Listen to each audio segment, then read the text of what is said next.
Bugün sizi alıp çok çok eskilere 9. yüzyıla götüreceğim. Orada zekasıyla zamanının ötesine geçmiş, inanılmaz bir dehayla tanışacağız. Dinaveri ile. Hazırsanız bu müthiş yolculuk başlasın. Gelin şöyle bir zihin egzersizi yapalım. Botanik, astronomi, tarih, matematik hepsinde uzmanlaşmış birini düşünün. Şimdi o kişiyi alıp günümüzden tam 1200 yıl öncesine 9. yüzyıla koyun. Kulağa imkansız geliyor değil mi? İşte bu sadece bir bilginin değil, farklı disiplinleri tek bir zihinde birleştiren evrensel bir aklın hikayesi. Peki kimdi bu gizemli dahi? Hadi hep birlikte keşfedelim. İşte bu sorunun cevabı adını tarihin en parlak zihinleri arasına yazdırmış bir alimde saklı.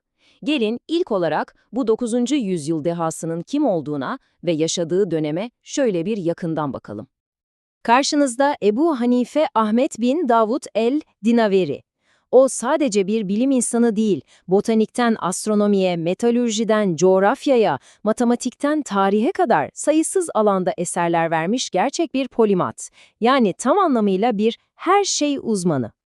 Dinaveri'nin mirası o kadar geniş ki nereden başlayacağımızı şaşırabiliriz. Ama ona en büyük şöhreti getiren ve adını tarihe kazıyan bir ünvanı var, botaniğin babası. Şimdi onu bu ünvana layık gören o muazzam çalışmalarına odaklanalım. İşte bu ünvanın arkasında devasa bir eser yatıyor. Kitap el-Nebat, yani Bitkiler Kitabı. Bu kitap onu botaniğin kurucularından biri yaptı. Ama bu eser sadece bitkileri alt alta sıralayan bir liste değildi, hayır. Aynı zamanda Fars kökenli bitki bilgilerini de içeren o dönemin en kapsamlı ansiklopedilerinden biriydi. Ve ne kadar kapsamlı olduğunu anlamanız için söylüyorum, dile kolay tam 6 devasa ciltten oluşuyordu. 9. yüzyılda bugünün teknolojisi olmadan böyle bir şey hayal etmek bile gerçekten çok zor. Ama onu çağdaşlarından asıl ayıran şey neydi biliyor musunuz? Yöntemi. Dinaveri işe öyle rastgele başlamıyordu. Önce temeli atıyordu. Yağmurlar, nehirler, topraklar gibi bitkinin hayatını etkileyen her şeyi inceliyordu.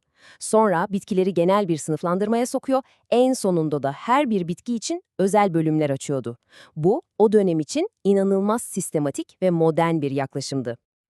Ve sakın bu araştırmaları bir kütüphanede oturarak yaptığını sanmayın. Hayır, Dinaveri bitkileri bizzat yerinde görmek için binlerce kilometre yol kat etti.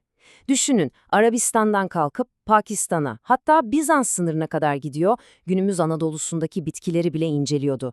Bu da onun bilgisinin ne kadar uygulamalı ve tecrübeye dayalı olduğunu bize gösteriyor.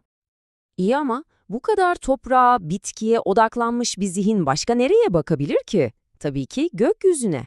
Dinaveri'nin merakı sadece ayaklarının bastığı yerle sınırlı değildi. Gözlerini yıldızlara da çevirmişti. İşte şimdi o yolculuğa tanıklık edeceğiz. Peki bunun lafta kalmadığını nereden biliyoruz? Elimizde somut bir kanıt var.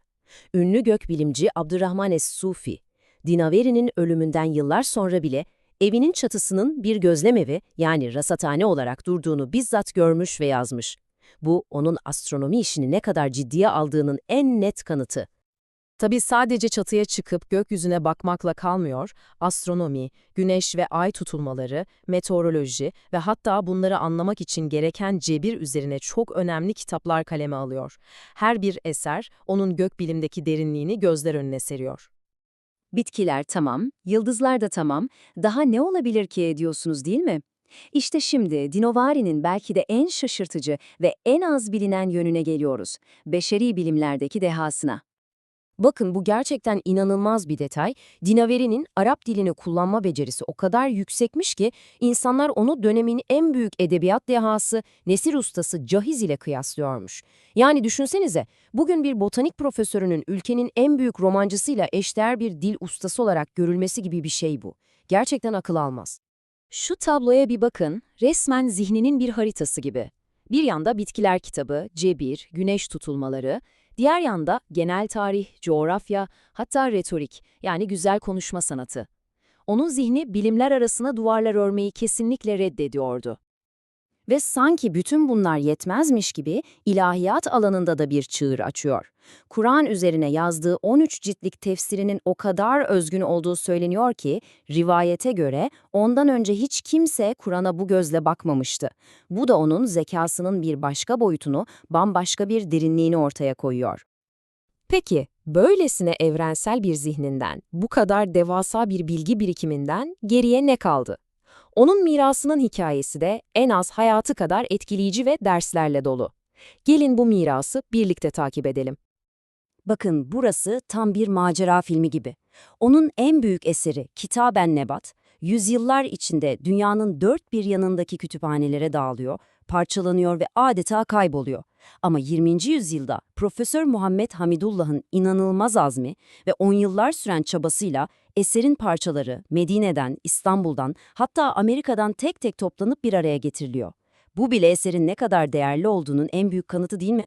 Sonuçta Dinameri'nin hayatına baktığımızda ne görüyoruz? Bilginin aslında dallara ayrılmadığını, hepsinin tek ve ortak bir kökten beslendiğini görüyoruz. Topraktaki bir bitki, gökyüzündeki bir yıldız ya da bir şiir dizesi, hepsi aynı evrensel merakın ve anlama arayışının birer parçası.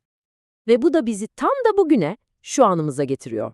Her birimizin kendi küçük alanında uzmanlaştığı, disiplinlerin arasına kalın duvarlar ördüğümüz bu çağda, Dinaveri gibi sınırları reddeden, her şeyi bir bütün olarak anlamaya çalışan bir zihninden alacağımız dersler belki de hiç bu kadar önemli olmamıştı.